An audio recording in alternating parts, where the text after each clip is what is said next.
भगवान के बारे में सोच रहे थे, इसलिए कहा कि मैं भगवान नारायण के बारे में सोच रहा हूं।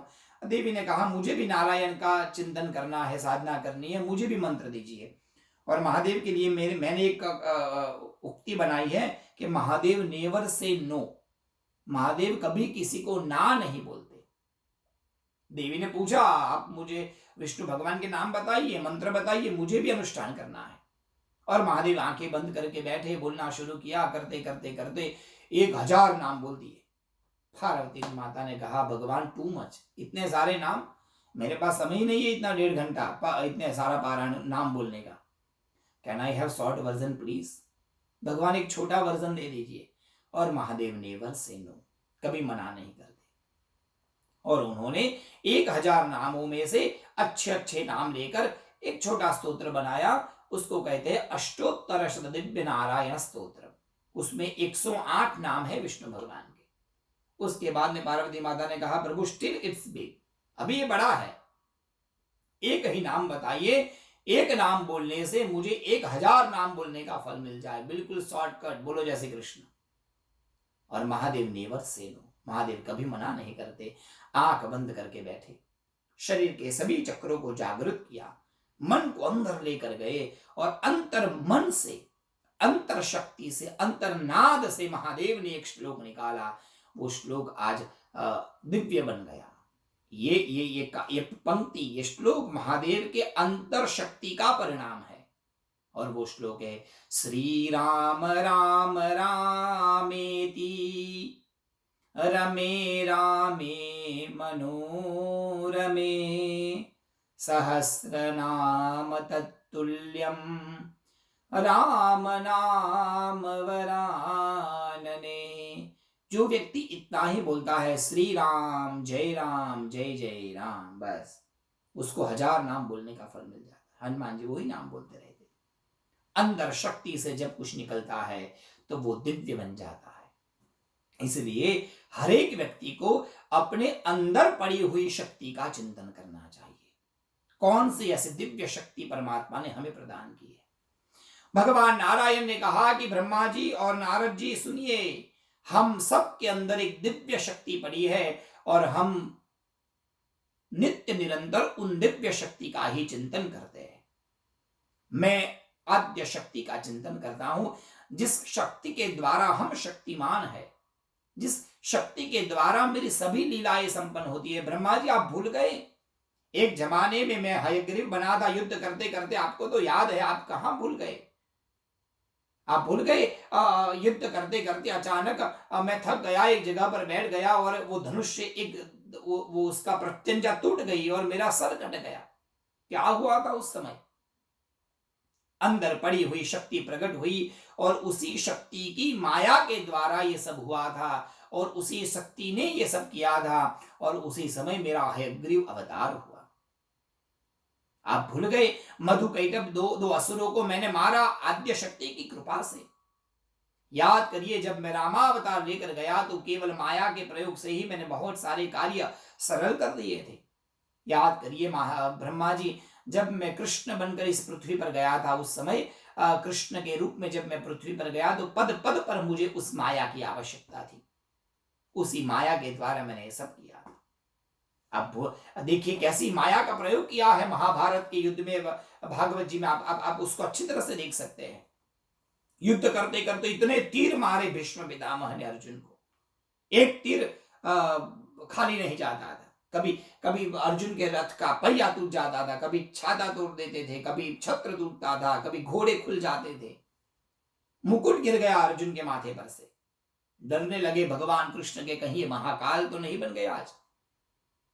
क्या किया जाए, कैसे रोका जाए भीष्म पितामह को? उस समय कृष्ण ने माया का प्रयोग किया था। माया का प्रयोग करके पूरे महाभारत को एक क्षण के लिए रोक दिया। सब स्तब्ध बन गए, केवल 2 लोग जिंदा है, बाकी सब पत्थर बन गए, एक कृष्ण और एक भीष्म पितामह। और उस समय भीष्म पितामह को भगवान कृष्ण ने दिव्य ज्ञान प्रदान किया, जिसको हम कहते हैं भीष्म गीता। यदि माया का प्रयोग नहीं करता तो भीष्म पितामह को मैं स्तब्ध करके उनको ज्ञान नहीं दे पाता। इसलिए माया के द्वारा ही वो संभव हुआ। कर्ण को मारने से पहले भगवान ने कर्ण गीता सुनाई दी, वो भी तो माया का प्रयोग करके लोगों को स्तब्ध किया था। अर्जुन को बचाया सूर्य को अपने चक्र से ढांक कर। ये सब माया का प्रयोग था। बिना माया के मायापति माधव कुछ नहीं कर सकते। इसलिए हम नित्य निरंतर उस माया, उस शक्ति, उस भगवती का चिंतन करते रहते हैं। तब जाकर ब्रह्मा जी ने पूछा, तब जाकर नारद जी ने पूछा वो माया क्या है। और उसी समय माया के विषय में स्वयं भगवान महादेव ने दिव्य ज्ञान प्रदान दिया, दिव्य ज्ञान दिया ब्रह्मा जी को। और मेरे पिताजी ब्रह्मा जी ने वो दिव्य ज्ञान मुझे प्रदान किया। शक्ति उपासना करनी है तो शक्ति की उपासना करिए, क्योंकि जीवन में कुछ भी पाना है तो उसके लिए हमें शक्ति चाहिए। वेद व्यास जी, अच्छी विद्या चाहिए तो अच्छी विद्या की प्राप्ति के लिए हमें विद्या शक्ति चाहिए। अच्छा ज्ञान पाने के लिए विद्या शक्ति चाहिए, कर्म करने के लिए कर्म शक्ति चाहिए, कुछ पाने के लिए हमें भाग्य शक्ति चाहिए। 3 प्रकार की शक्ति की हमें आवश्यकता है। एक निर्णय शक्ति, एक आत्म शक्ति और एक क्रिया शक्ति। सज्जनों ध्यान देना, ये सब शक्ति हमारे मन में विद्यमान होती है और हमारा मन चलता है अन्न से। कई बार हम ये प्रश्न कई बार होता है, हम जानते हैं सब पर कर नहीं पाते। हम सबको पता है कि अखाद्य वस्तु नहीं खानी चाहिए, अपेय वस्तु नहीं पीनी चाहिए, मगर फिर भी व्यक्ति खाता है, फिर भी व्यक्ति पीता है। क्यों? जानते हुए भी कर नहीं पाता। क्यों? क्योंकि उनके मन की आत्मशक्ति थोड़ी सी कमजोर है। जब व्यक्ति की आत्मशक्ति प्रबल हो जाएगी तो व्यक्ति हर कार्य कर सकता है। इसलिए हमें हमारी आत्मशक्ति को जगाना चाहिए। व्यक्ति सब कुछ जानता है, उसको पता है ये काम करने से मुझे ये मिलेगा, इतना करूंगा तो ये पाऊंगा, मगर फिर भी नहीं करता। वो मोबाइल में रहता है, बोलो जैसे कृष्ण, दिन भर मोबाइल व्हाट्सएप देखता रहता है और काम छोड़ देता है। क्यों? उसकी क्रिया शक्ति का फोर्स, उसकी क्रिया शक्ति का प्रभाव केवल सुख की ओर जाता है, संतोष की ओर वो नहीं ले जाता। जब वो अच्छे सत्कर्म की ओर ले जाएगा, अपनी क्रिया शक्ति का प्रभाव वो सर्वस्व पा लेगा। एक काम करिए वेद व्यास जी महाराज, आप शक्ति की उपासना करिए, क्योंकि आपको जो चाहिए उसके लिए आपको 3 वस्तु चाहिए। एक निर्णय शक्ति, एक आत्म शक्ति और एक क्रिया शक्ति। ये तीनों प्रकार की शक्ति आपको केवल और केवल और देवी की उपासना से ही प्राप्त होगी। देवी की उपासना किस तरह से करना चाहिए, कौन से मंत्रों से करना चाहिए, तो बहुत ही संक्षिप्त रूप में नारद जी ने वेद व्यास जी महाराज को वो ज्ञान प्रदान कर दिया। ये माया कौन है, माया को जानने के लिए, शक्ति को जानने के लिए अब वेद व्यास जी महाराज जंगल में चले गए। सुत पुराणी महाराज शौनकादिक ऋषियों को कहते हैं कि मेरे गुरुदेव नारद जी के उपदेश से जंगल में जाकर भगवान शिव और शक्ति की साधना करने लगे। भगवान शिव और शक्ति की साधना करते करते करते उन्हें संपूर्ण विश्व की जानकारी मिल गई। कैसे भगवान ने इस सृष्टि की रचना की है, किस तरह से भगवान ने यह सृष्टि को बनाया है, ये सृष्टि को बनाने वाला कौन है। ऐसी कई कथा है, आप अन्य पुराणों में देखेंगे सज्जनों, तो आपको ये सब ज्ञान प्राप्त होगा। एक बहुत सुंदर कथा मैंने विद्वानों के मुख से सुनी है। एक बार ध्यान दीजिएगा, शिव और पार्वती दोनों बैठे थे, दोनों बातें कर रहे थे। हंसते हुए पार्वती ने, देवी ने भगवान शिव से पूछा, महादेव मेरे मन में एक प्रश्न है, इतनी बड़ी दुनिया किसने बनाई, इतना बड़ा पृथ्वी का गोला।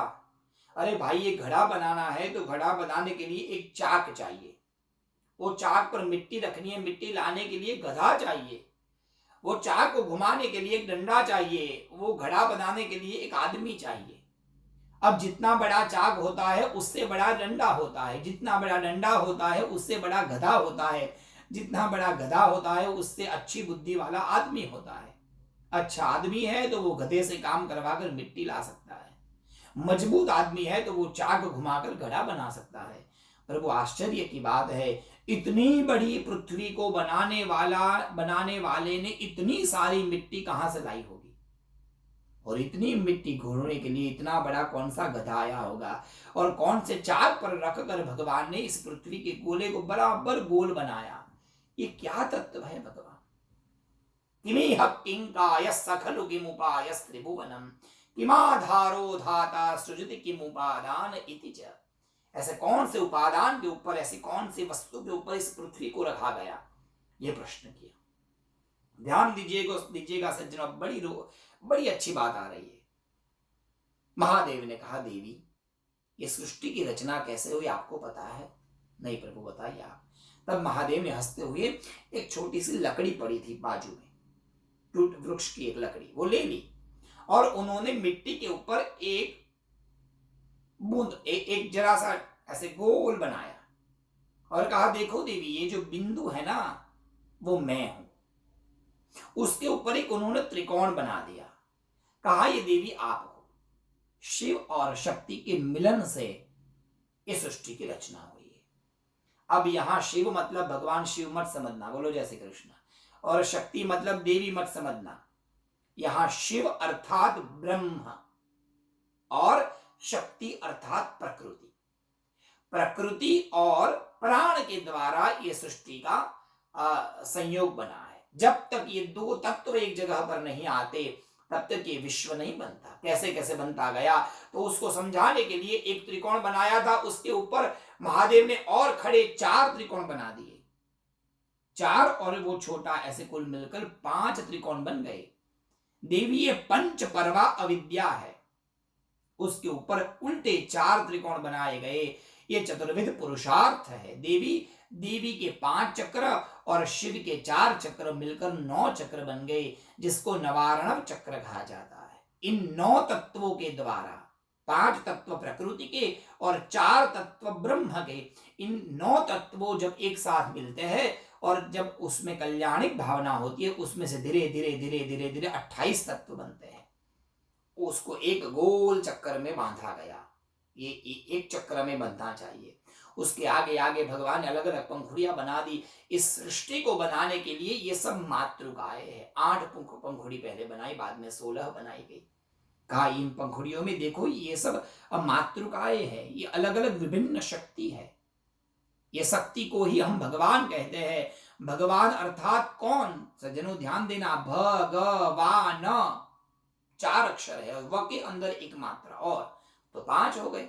भ मतलब भूमि, व मतलब वायु, ग मतलब गगन, अ मतलब आकाश और न मतलब नीर। पृथ्वी, जल, तेज, वायु और आकाश, ये 5 तत्वों से मिलकर ये पृथ्वी बनती है।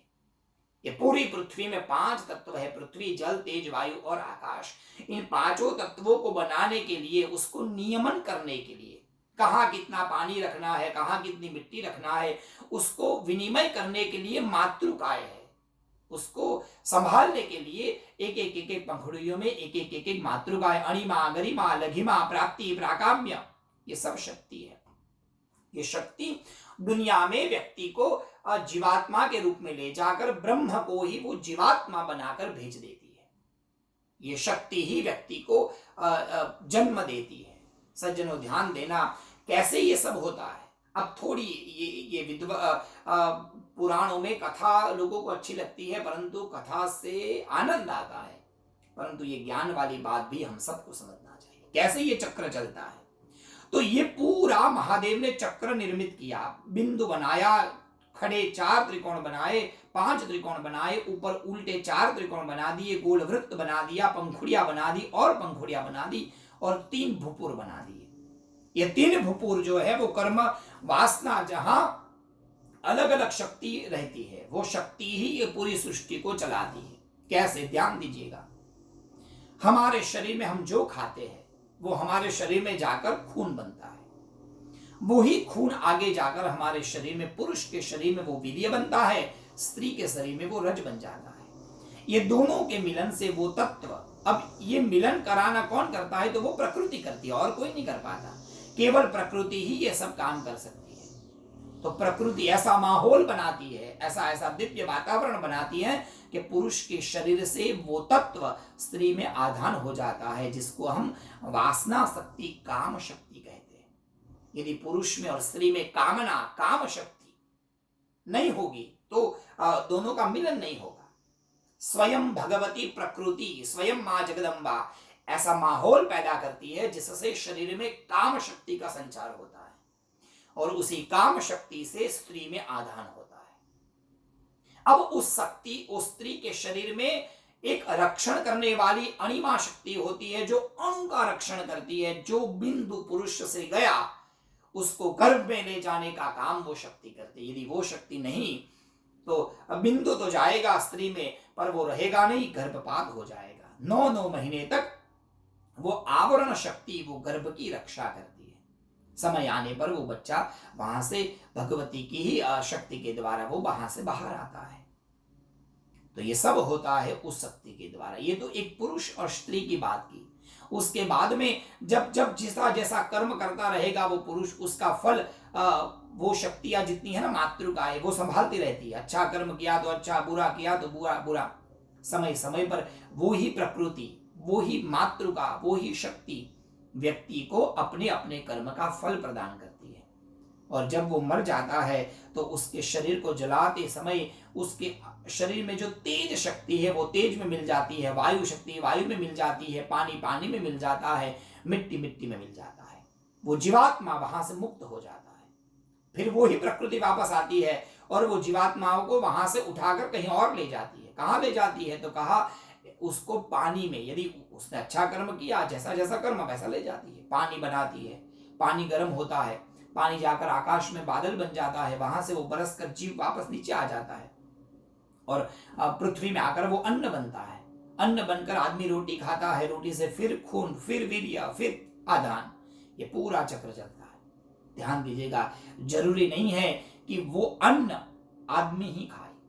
कभी कभी वो रोटी कुत्ता खा जाता है तो फिर वही जीवात्मा कुत्ते के शरीर में जाकर कुत्ता बनकर बाहर आता है। कभी कभी वही जीवात्मा रुई बनता है तो वो कपड़ा बन जाता है। कभी कभी वो लकड़ी बन जाता है, कभी कभी वो पत्थर बन जाता है। ये पूरी प्रकृति इस विश्व को चलाती है। देवी इस विश्व को चलाने वाली शक्ति इस यंत्र में है और उस यंत्र का नाम है श्री यंत्र। देवी इस श्री चक्र में 2 तत्व रहता है, शिव शक्ति, और दोनों इस चक्र के अंग है। कहा गया श्री चक्रम शिवयोर वपुः, जो श्री चक्र है वो शिव और शक्ति का शरीर है, दोनों उसमें रहते हैं। जो भी व्यक्ति उसकी उपासना करेगा, साधना करेगा, परम पद को पाएगा। उसी समय भगवती ने, आद्य शक्ति ने, शिवा ने जो जमीन पर ये चक्र बनाया था ना, उस चक्र के ऊपर हाथ रख दिया और उसकी छाप अपने हाथ में ले ली और अपने हृदय में धारण कर दी। तो वो चक्र था, उसका चित्र माँ के हाथ में चला गया और वो ही चित्र माँ के हृदय में भी चला गया। अर्थात ये जो श्री यंत्र है ना, वो माँ भगवती का हृदय है, उसके हृदय में ये स्थापित है। इसलिए माँ का हृदय स्वरूप ये श्री चक्र को जो पूजन करता है उसको परम दिव्य शक्ति की प्राप्ति होती है। आगे जाके हम श्री चक्र के बारे में और भी ज्यादा समझेंगे हयग्रीव के माध्यम से। तो ये श्री चक्र की बातें शिव और शक्ति में होती थी। ये सब बातें, ये सृष्टि की रचना, कैसी शक्ति होती है, क्या क्या शक्ति होती है, देवी के अवतार कितने हैं, ये सब कुछ महादेव ने ब्रह्मा जी को बताया और ब्रह्मा जी ने वो ही बातें नारद को, नारद ने वो ही बातें वेदव्यास जी को, वेदव्यास जी ने जंगल में जाकर इसी बातों का चिंतन किया। ये बात सही है या गलत है? समाधि में बैठकर उन्होंने दिव्य साधना की। साधना करके उन्होंने देखा, क्योंकि हमारे शास्त्रों में लिखा गया है श्रोतव्यम श्रुति वाक्येभ्यः मंतव्यम श्चोपपत्तिभिः। पहले सुनना चाहिए और बाद में वो सही है या नहीं उसका चिंतन करना चाहिए। यदि हमारे मन को लगता है कि हाँ बात सही है तो उस बातों का हमें अनुकरण करना चाहिए। इसलिए वेदव्यास जी जंगल में जाकर साधना में लग गए। अब आगे कथा करने जा रहे थे शौनक महाराज, सुत महर्षि। सुत महर्षि ने इतनी कथा शौनक आदि ऋषियों को बताया और अब आगे कहने जा रहे थे। तब सभी सनकादिक ऋषियों ने महाराज को रोका, महाराज रुकिए रुकिए, आगे की कथा मत बताइए, हमारे मन में एक प्रश्न है। बोले क्या? बोले भगवान आपने हयग्रीव के बारे में कुछ बताया।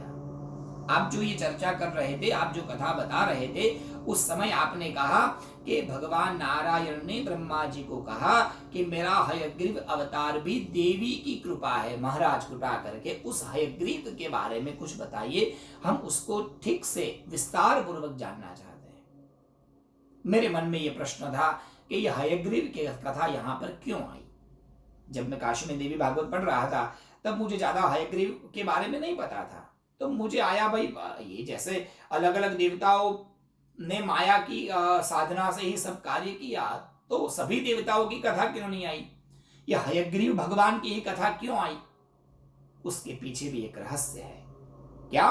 आगे जाइए, हम आगे चलिए, हम देखते हैं क्या रहस्य है। दिव्य रहस्य की बात भी यहां पर है। हयग्रीव की कथा का प्रारंभ किया, सुनिए सज्जनों। शौनक महाराज को, शौनक आदि ऋषियों को सुत महर्षि ने कहा, सुनिए ऋषियों, बहुत वर्ष पहले की एक बात है। एक बार भगवान नारायण भयंकर युद्ध कर रहे थे और अपनी ही अंदर की शक्ति के द्वारा एक अचानक माया के द्वारा ऐसा हुआ कि भगवान नारायण युद्ध करते करते थक गए और कहीं आराम करने के लिए, विश्राम करने के लिए कहीं गुफा में जाकर बैठ गए। यहां देवता इंतजार कर रहे हैं कि भगवान युद्ध कर रहे थे, नारायण कहाँ चले गए। लोगों ने भगवान विष्णु को खोजा, खोजते हुए वो गुफा में गए तो भगवान नारायण थक चुके थे और अपने ही धनुष के ऊपर ऐसे अपना माथा रखकर, अपना मस्त मुंह रखकर, अपने मुंह को टिका कर भगवान सो गए थे। नारायण की आंखें बंद हो गई थी और माया ने नारायण को अधीन कर दिया था। भगवान माया निद्राधीन हो गए थे, निद्रा के अधीन हो गए, सो गए भगवान। जब नारायण सो गए तो सभी देवता आए और कहा, रे भगवान सो गए, नहीं उठेंगे तो युद्ध कौन करेगा, जगाओ भगवान को। पर अभी किसी को नींद से उठाना ये बड़ा पाप है, इसलिए शायद किसी ने अलार्म की खोज की है। बोलो जय श्री कृष्ण। यदि पत्नी पति को उठाएगी तो पत्नी को पाप लगेगा, और यदि पति पत्नी को उठाएंगे, चलो उठो चाय बनाओ कॉफी बनाओ, तो उसको पाप लगेगा। इसलिए उठाना नहीं चाहिए, किसी की नींद नहीं तोड़नी चाहिए, वो बड़ा पाप है शास्त्रों में। इसलिए शायद किसी ने अलार्म बनाया। बोलो जय श्री कृष्ण। खुद मत उठाओ, अलार्म रख दो, घंटी बजाकर सुन लेंगे। पहले तो ऐसा नहीं था, पहले नींद से किसी को नहीं जगाते थे। भगवान नारायण सोए, कौन जगाएगा? यदि नहीं जगाएंगे तो युद्ध कौन करेगा? इसलिए ब्रह्मा जी ने सोचा क्या किया जाए, क्या किया जाए। उनके अंतर मन की शक्ति से एक आवाज आया, कुछ भी करो और भगवान को जगाओ। तुरंत भगवान ब्रह्मा जी ने वहां पर एक व्रमी नाम के कीड़े को देखा। एक व्रमी नाम का कीड़ा था, उस कीड़े को देखा और कीड़े को कहा कि कीड़ा एक काम कर, भगवान जिस धनुष पर अपना मुंह रखकर सोए हैं उसकी डोरी को, उसकी प्रत्यंचा को काट दो। यदि वो कट जाएगा तो धनुष हिलेगा, और धनुष हिलेगा तो भगवान उठ जाएंगे। तो व्रमी ने कहा, भगवान मुझे पाप नहीं लगेगा। ब्रह्मा जी ने कहा, पाप तो लगेगा, परंतु चिंता मत करो, तुम इतना देव कार्य कर रहे हो, इसलिए जब हम यज्ञ करेंगे तो यज्ञ में देते समय जो आहुति बाहर गिर जाएगी वो आहुति तुम्हें मिल जाएगी, वो आहुति पर तुम्हारा अधिकार हो जाएगा। इसलिए आज भी जब हम यज्ञ करते हैं तो यज्ञ करते करते जो बाहर आहुति कभी कभी गिर जाती है उसको लेकर वापस नहीं डालते। क्यों? क्योंकि उस पर व्रमी नाम के कीड़े का अधिकार होता है, वो सब कीड़ों को खिलाया जाता है। तो व्रमी नाम के कीड़े ने ब्रह्मा जी की बात मानी और उन्होंने जाकर प्रत्यंचा को काटना शुरू किया। अब देखिए भाग्य, क्या बात है, क्या माया है। भाग्य से वो प्रत्यंचा टूटी और इतनी जोर से टूटी, टंग से आवाज आया और उसी आवाज में साहब एक क्षण में नारायण का मस्तक कट गया और भगवान नारायण का शरीर जमीन पर गिर गया। हाहाकार मच गया, देवता घबराने लगे, अब क्या होगा। भगवान नारायण का मस्तक धड़ से अलग हो गया और बिना मस्तक का ये शरीर यहां पड़ा है। क्या होगा, कैसे होगा, सब डरने लगे। उसी समय स्वयं भगवान महादेव ने, उसी समय स्वयं भगवान ब्रह्मा जी ने शक्ति की प्रार्थना की, हे मां महादेवी आप आओ और कुछ ज्ञान शक्ति दो, अब हम क्या करें। तब वहां दोनों के आगे एक भगवती का प्रागट्य होता है, भगवती महामाया का प्रागट्य होता है। ये जो भगवती है वो महामाया है, महाशक्ति है, आदि शक्ति है। आदि शक्ति महामाया का प्रागट्य हुआ और महामाया ने ब्रह्मा जी को कहा, चिंता मत करो, ये सब लिखा हुआ है। बोलो जय श्री कृष्ण। आपके मन में जो विचार आया, ये कीड़ा आया, उन्होंने धनुष काटा, ये सब माया है। हम ब्रह्मा जी ने कहा, हे महामाया, ये क्या माया है, आप हमें समझाओ, क्यों ऐसा हुआ। तब महामाया ने कहा कि ब्रह्मा जी यही तो मेरी माया है। कहा क्या? बोले ये सब मुझे करना था, इसलिए ही मैंने किया। क्यों करना था? कहा एक दिन भगवान नारायण और उनकी पत्नी लक्ष्मी दोनों एक बार बैठे थे, बातें कर रहे थे। बातें करते करते लक्ष्मी जी का श्रृंगार जरा अस्त व्यस्त हुआ तो उनको देखकर उनको अस्त व्यस्त श्रृंगार को देखकर भगवान नारायण ने लक्ष्मी की मजाक की और है करके हंसे। जब वो हंसे तो लक्ष्मी जी को बड़ा गुस्सा आया और कहा कि आप घोड़े जैसे आवाज कर कर हंसते हैं, आप घोड़े के जैसे बन जाओ, आपका मुंह घोड़े जैसा हो जाए। ऐसा लक्ष्मी जी ने मजाक मजाक में बोल दिया। परंतु जब उन्होंने कहा तो उस समय का योग बड़ा प्रबल था और वो बात सत्य होने लगी। माया ने कहा, भगवती ने, लक्ष्मी ने कहा, इसलिए मुझे ये करना पड़ा। और एक बात ऐसी है कि बहुत वर्ष पहले एक हयग्रीव नाम का एक असुर है, एक राक्षस है, जिसका शरीर मनुष्य का है परंतु जिसका मस्तक घोड़े का है। उसने मेरे माया बीज की साधना की और माया बीज की साधना से उसने महामाया को प्रसन्न कर दिया। उसकी साधना, उसके तप से मैं प्रसन्न हो गई ब्रह्मा जी। और जब मैं उसके पास गई तो उसने वरदान मांगा कि मुझे अजर अमर कर दो। मैंने कहा, भाई अजर अमर इस दुनिया में कोई आज तक नहीं हुआ है, और कोई वरदान मांगो। और कोई वरदान मांगने के लिए कहा तो उसने कहा कि ऐसा वरदान दीजिए महामाया मुझे कि मेरे ही जैसा कोई व्यक्ति मुझे मार पाए, मुझे ऐसा व्यक्ति मारे जिसका शरीर मनुष्य का हो और जिसका मस्तक घोड़े का हो। और उसको पता था कि दुनिया में ऐसा न भूतो न भविष्यति, ऐसा तो कोई मनुष्य जन्म लेगा ही नहीं जिसका मस्तक घोड़े का हो और शरीर मनुष्य का हो। परंतु मैंने उसको वरदान दे दिया उसकी भक्ति से, इसलिए उस हयग्रीव का वध करने के लिए मुझे ये लीला करनी थी। ये सब मेरी लीला है। ब्रह्मा जी आप चिंता मत करो, एक काम करिए, आप तो स्वयं ज्ञाता है, आप सृष्टि के निर्माण करता है, आप कुछ भी निर्माण कर सकते हैं। एक काम करिए, घोड़े का मस्तक लेकर नारायण को लगाइए, वो जीवित हो जाएंगे। उसी समय ब्रह्मा जी ने अपने दिव्य शक्तियों के द्वारा एक घोड़ा था, उसका मस्तक लाकर काट कर भगवान विष्णु के शरीर पर लगाया और मंत्रों के द्वारा उसको वहां पर जोड़ दिया गया, निर्माण किया गया और भगवान नारायण का एक अवतार हुआ, हयग्रीव अवतार। बोलिए हयग्रीव भगवान की जय। भगवान का सुंदर हयग्रीव अवतार दो लोगों ने मिलकर उस भगवान हयग्रीव की स्तुति की और भगवान की प्रार्थना की। और बाद में भगवान नारायण हयग्रीव के रूप में, हयग्रीव अवतार भगवान नारायण, वो हयग्रीव के साथ में युद्ध करने के लिए गए। भयंकर युद्ध हुआ और हयग्रीव रूपी परमात्मा ने हयग्रीव रूपी असुर का भगवान ने विनाश कर दिया। ये सब माया थी, ये सब माया से संभव हुआ।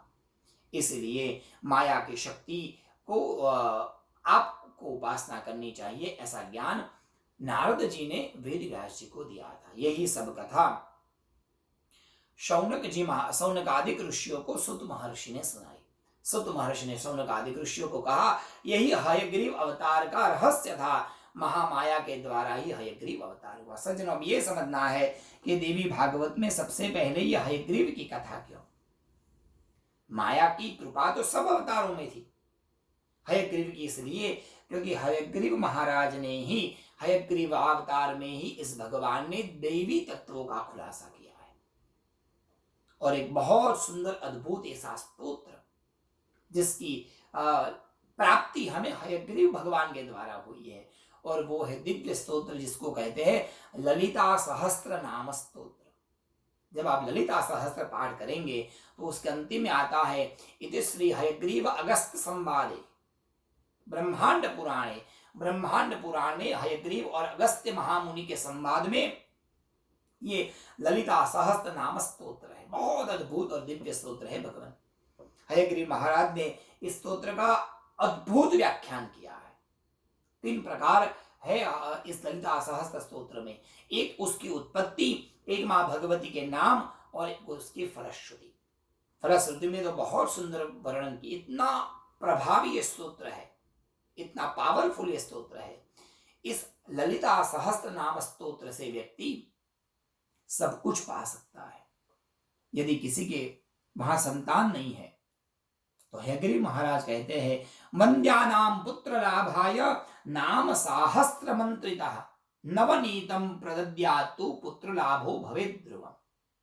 ललिता सहस्त्र नाम स्तोत्र के द्वारा यदि नवनीत अर्थात मक्खन अभिमंत्रित करके यदि कोई स्त्री को दिया जाएगा तो उत्तम संतान की प्राप्ति होगी। यहां तक बताया गया रहस्य नाम साहस्रम यह कीर्तयन्ति नित्यशः तन्मुखावलोक मात्रेण। जो इस स्तोत्र का पाठ रोज करता है उसके चेहरे पर एक दिव्य तेज आ जाता है।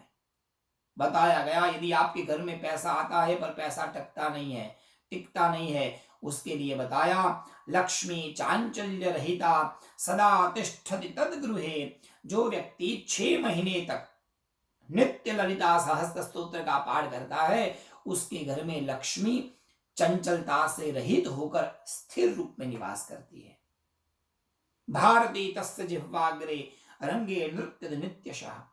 जो व्यक्ति ललिता सहस्त्र का पाठ करता है भारती अर्थात विद्या उसकी वाणी में रहती है। और यदि कोई बच्चे को बुखार आया है तो उसके माथे पर हाथ रखकर यदि ललिता सहस्त्र का पारायण किया जाए उसका बुखार चला जाता है। ग्रह गति बड़ी परेशान करती है, यदि ग्रह खराब है तो कहा गया कुंभ अर्थात एक घड़े में पानी भरकर ललिता सहस्त्र से अभिमंत्रित करके वो पानी को यदि उसके ऊपर छिड़का जाएगा तो उसके सभी ग्रहों की बाधा भी दूर हो जाएगी। बड़ा ही सुंदर दिव्य श्री मात्रे नमः, श्री माता, श्री महाराज्ञी, श्री मत्सिंहासनेश्वरी आदि अनेकों श्लोक में यह ललिता सहस्त्र नाम स्तोत्र यह हयग्रीव की कृपा से हमें प्राप्त हुआ है। भगवान हयग्रीव ने श्री विद्या की एक दिव्य उपासना का प्रणयन किया है। ये श्री विद्या पहले भी थी परंतु हयग्रीव महाराज ने ये श्री विद्या को विशेष रूप से हमें प्रदान किया। इसलिए देवी भागवत में सबसे पहले ये हयग्रीव भगवान का उपाख्यान सुनाया गया। हयग्रीव भगवान की कृपा जिस पर होती है वो भगवान की पूर्ण शक्ति को पाता है। इसलिए श्री विद्या में एक हयग्रीव उपासित श्री विद्या भी है।